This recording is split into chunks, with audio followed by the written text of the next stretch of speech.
Assalamualaikum warahmatullahi wabarakatuh. Nama saya Ridwan Wibowo. Di sini saya akan menceritakan kisah 4 khalifah pemimpin Islam sepeninggal Nabi Muhammad Shallallahu Alaihi Wasallam untuk menyelesaikan tugas akhir mata kuliah sejarah peradaban Islam di ilmu komputer 6. Baik,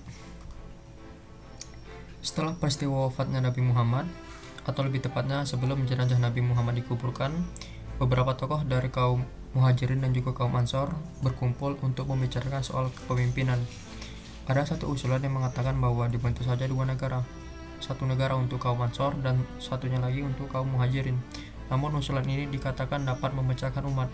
Maka dari itu, pada akhirnya Umar bin Khattab mengangkat Abu Bakar Siddiq untuk menjadi pemimpin politik Islam yang baru yang berpusat di kota Madinah.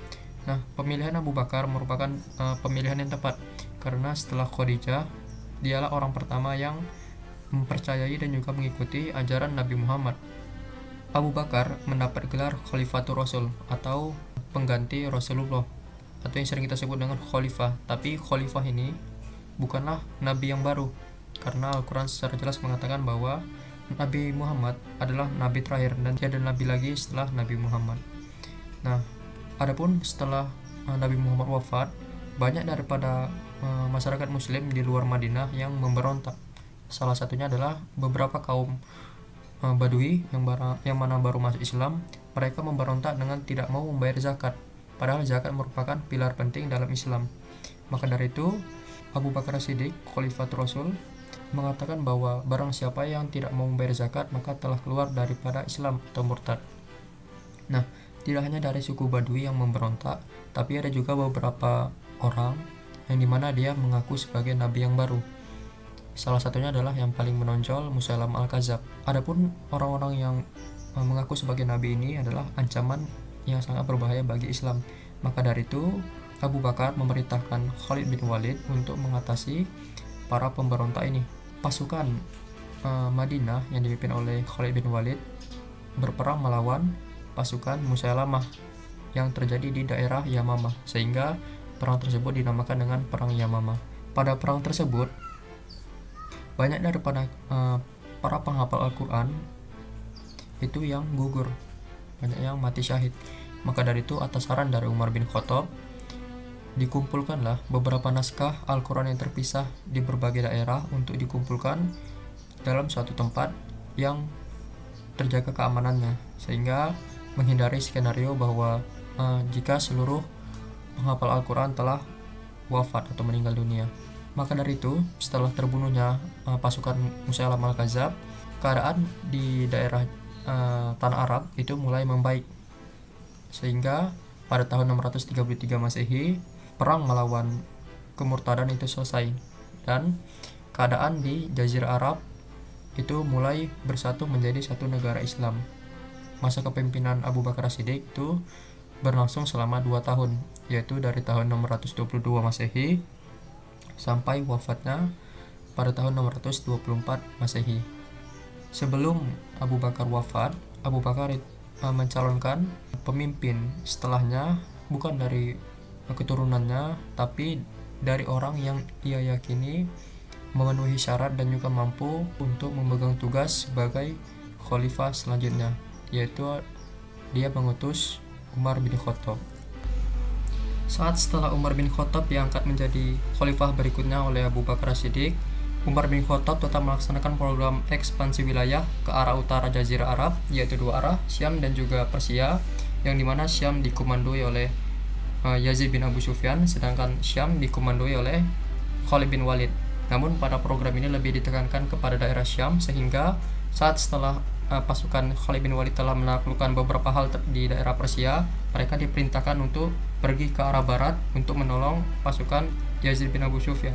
Nah, saat setelah pasukan umat Islam telah berkumpul di daerah Suriah yang ada di Syam, mereka begitu mudah untuk memukul mundur pasukan Romawi Bizantium yang ada di sana, sehingga kota Damaskus bisa ditaklukkan oleh umat Islam. Setelah pasukan umat Islam telah menaklukkan Damaskus, di sana diterapkan suatu perjanjian yang dimana warga non-Islam yang ada di kota Damaskus akan dijaga hidup, harta dan juga agamanya selama mereka membayar jizyah atau upeti kepada umat Islam, yang dimana nominal daripada upetinya ini jauh lebih sedikit ketimbang pajak yang diwajibkan oleh orang-orang Romawi Bizantium, sehingga orang-orang Damaskus ini lebih suka diperintahkan oleh umat Islam ketimbang orang-orang Romawi. Mendengar hal bahwa kota Damaskus telah dikuasai oleh umat Islam, Raja Heraklius itu mengumpulkan banyak pasukan untuk memukul mundur pasukan Islam ini. Raja Heraklius itu berhasil mengumpulkan sekitar 200.000 pasukan, yang mana kemudian melawan pasukan umat Islam yang ada di sana berkisar antara 24.000 pasukan. Pertempuran ini terjadi di daerah Yarmouk yang mana dimenangkan oleh pasukan umat Islam, sehingga Raja Heraklius dipaksa untuk menyerah di daerah Yarmouk itu tersebut. Setelah Raja Heraklius telah menyerah, daerah-daerah lainnya yang ada di Syam lebih mudah untuk ditaklukkan oleh umat Islam.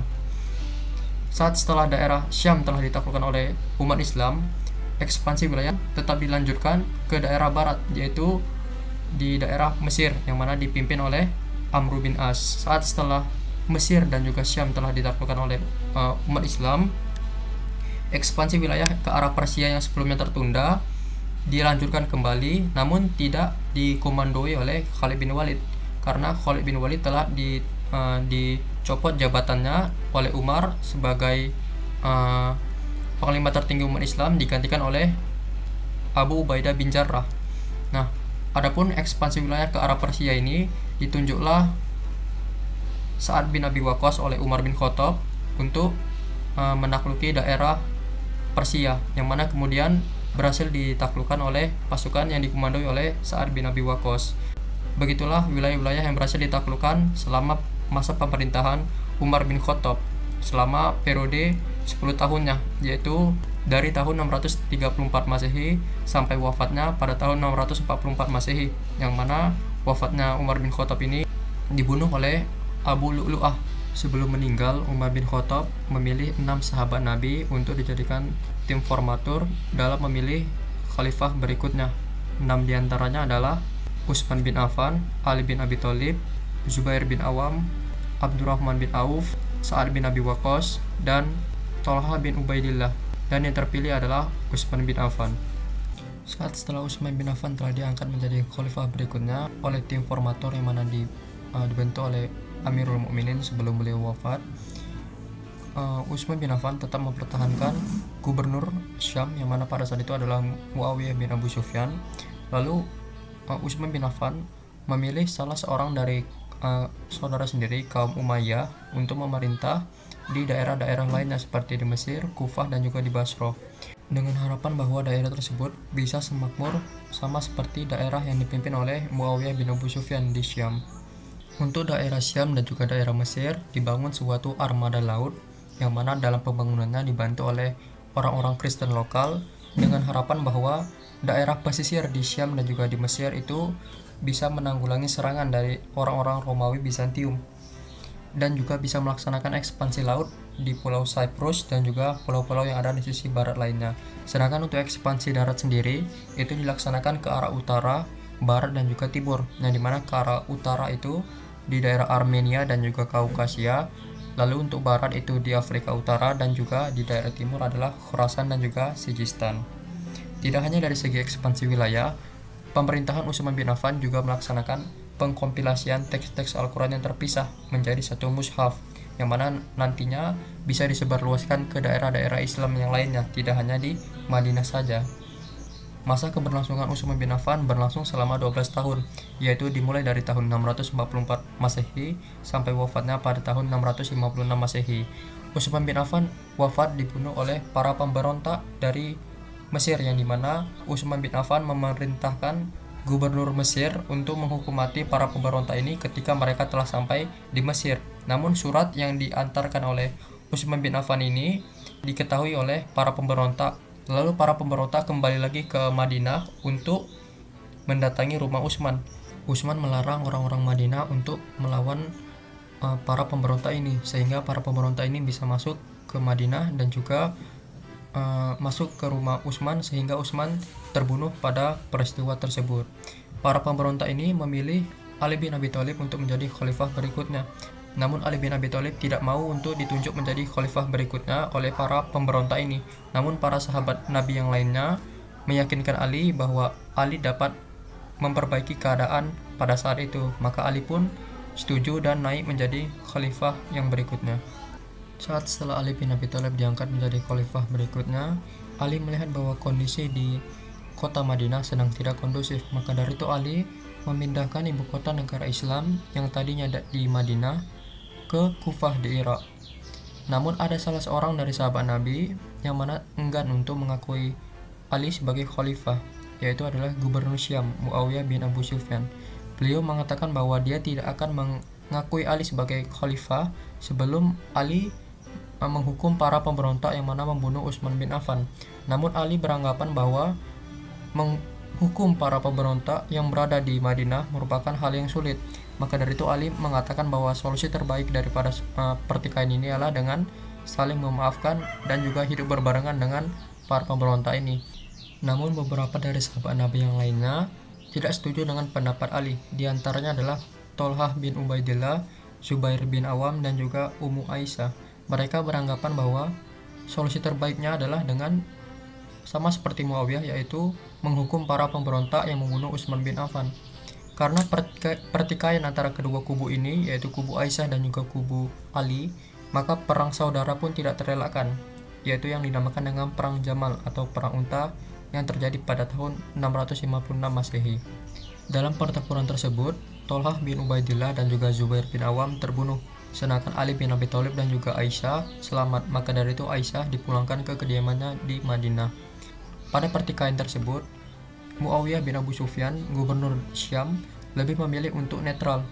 Namun Muawiyah tetap teguh kepada pendiriannya bahwa ia tidak akan mengakui Ali bin Abi Thalib sebagai khalifah sebelum ia menghukum para pemberontak. Karena pertikaian yang berkepanjangan ini, perang antara saudara yang kedua pun tidak terelakkan, yaitu pertikaian antara kubu Muawiyah dan juga kubu Ali yang dinamakan dengan Perang Siffin yang terjadi pada tahun 658 Masehi. Pada pertempuran tersebut, kubu Ali yang memiliki pasukan yang lebih banyak mampu untuk memukul mundur dan juga memojokkan pasukan Muawiyah. Di ujung tanduk dari pasukan Muawiyah muncullah Amr bin As yang mana menawarkan sebuah tahkim atau arbitrase, yang dimana dalam peristiwa ini menjadi cikal bakal perpecahan umat Islam. Nantinya akan muncul kaum Khawarij, kaum Syiah, dan juga kaum Muawiyah. Masa pemerintahan Ali berlangsung selama 5 tahun, yaitu dari tahun 656 Masehi sampai wafatnya pada tahun 661 Masehi. Ali bin Abi Thalib dibunuh oleh salah seorang dari tokoh Khawarij, yaitu Abdurrahman bin Muljam.